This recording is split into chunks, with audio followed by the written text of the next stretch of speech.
So how does one find out who they really are? How do you discover what your lane is? We hear a lot of talk about finding your purpose, and we're talking in similar terms today. But I want to take it a step further because I believe there is a destination, a destiny, an assignment that you are here to fulfill. And everything inside of you, you are created with the wiring and the hardware that's necessary for your design purpose. God didn't just put you here hoping that all the pieces came together and it all worked out. No, you're hardwired with a personality style. You're hardwired with certain things that you value more than other things. And you may value a lot of things, but there are some things you value more highly than other things. Let's talk about values for a moment. Values are those things that actually steer us in moments of choice or decision. And sometimes a value would steer us not consciously but unconsciously. In other words, this is something deeply embedded in your heart. For example, one of my governing values is honesty.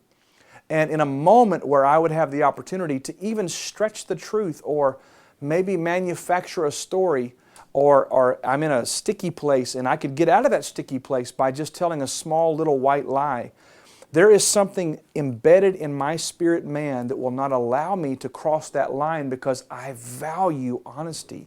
I value integrity, and that value is stronger than maybe the consequence that will result by me not telling that lie.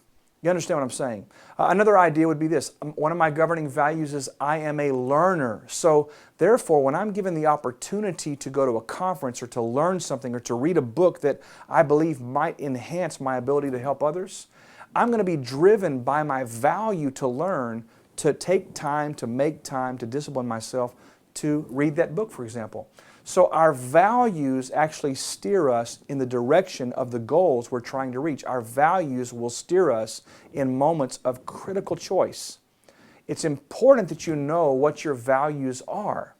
How do you discover your values? Well, on our website you can find a list, a PDF that you can download of sample words that represent things that we value. And I would encourage you to take that list. It's several hundred words. Go through that list one time quickly, just randomly. Don't think a lot about it, and circle any word that just jumps off the page at you that first run through. The second time you go through that, take all those ones that you've circled and really look at those and begin to prioritize those and look at, okay, which ones do I value more than the other ones? And whittle that large list down to maybe a list of 20 key values. I'm going to tell you to go to that list a third time, the 20 key values, and do it again. Which ones of those 20 do you value more than the others? And whittle it down to your top 10. And then do it again to your top 5. And see, I'm not saying that all the other things you've excluded now are not valuable to you, but I want you to identify the things that you value the most. It's important that you know what your governing core values are.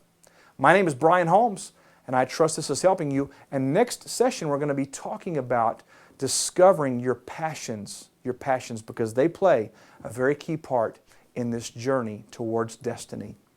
God bless you. We look forward to seeing you again very, very soon.